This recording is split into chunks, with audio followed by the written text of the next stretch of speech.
breaking news just moments ago in the Russia investigation.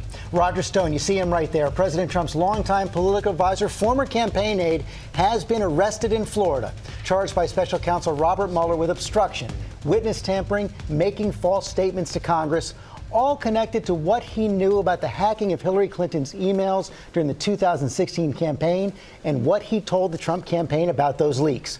Our Chief Justice correspondent Pierre Thomas starts us off. Good morning, Pierre.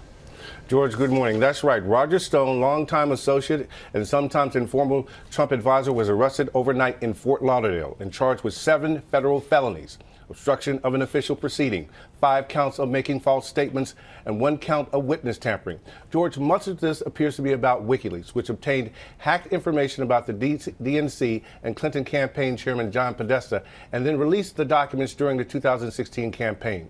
The U.S. intelligence community concluded that the documents, which included embarrassing information about the Clinton campaign, was hacked by the Russian government in an effort to help the Trump campaign.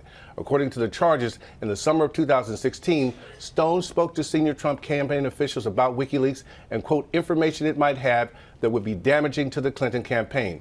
Stone was then contacted by a senior campaign official who inquired about future releases by WikiLeaks. According to the indictment, once Stone learned that congressional intelligence committees and the FBI had opened investigations regarding Russian interference in the 2016 election, Stone took steps to obstruct the investigations. The special counsel claims that Stone made false statements to the House Intelligence Committee and denied processing or possessing records that contained evidence of his interactions with WikiLeaks. And the special counsel says he attempted to persuade a witness to provide false testimony. George, it's a very lengthy indictment. We're still pouring through it. Much more to come, right. George. There's a lot more to go through it, but we do know that it involves communications he had with the Trump campaign, communications he had with other individuals, and then lying about it, full stop, to the Congress, to the House, to the Special Committee on Intelligence. He is going to appear in court later this morning in Florida. That's right. He's due to have an appearance at about 11 a.m. this morning, George. He'll be processed then. We expect to hear from perhaps his attorney and his side of the story. As you know, George, he's a very outspoken person. He's claimed that this has been a witch hunt, that he's been made a target, unfairly so. But again, this is a very lengthy case laid out of lying and trying to obstruct the investigation, George. Okay, Pierre Thomas, thanks very much. Good morning. This now from our chief legal analyst, Dan Abrams. Let's just start out where we are. This is the first indictment dealing with communications with the Trump campaign about those emails. Right. This is the first indictment where it becomes clear that the special counsel believes that the Trump campaign knew about the hacks before this material was made public. And remember, one of the key charges in this case so far is of the Russians engaged in the hacks. Now, this is related to WikiLeaks, and the key phrases, I think, from this indictment are that a senior Trump official was directed to contact Stone about additional releases and about future releases. July 2016. Correct. And in August, Stone is requesting specific stolen emails from particular dates. In October, a high-ranking Trump official is asking about the status of future releases. An associate of a Trump official tells Stone after the fact, "Well done."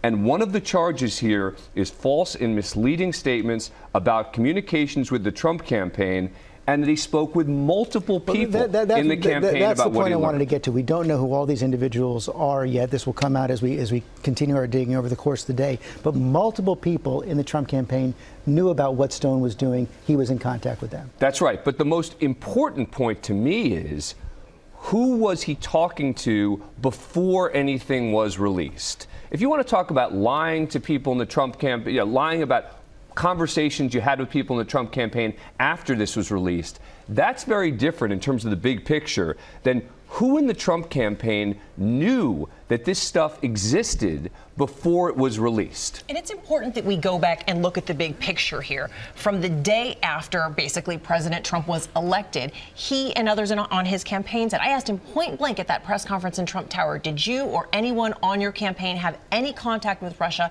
And the denials were adamant. So it's with stories like this, with movements like this, that we have to go back and look at the narrative that they've been laying out over the last 2 years on this. Absolutely. But let's also be clear, take one step back here and say, still no evidence that President Trump was involved in this, right? This is talking about Trump campaign officials, et cetera. And number two, no indication yet that there was any direct contact with the Russians. This is about WikiLeaks. This is about what did WikiLeaks have?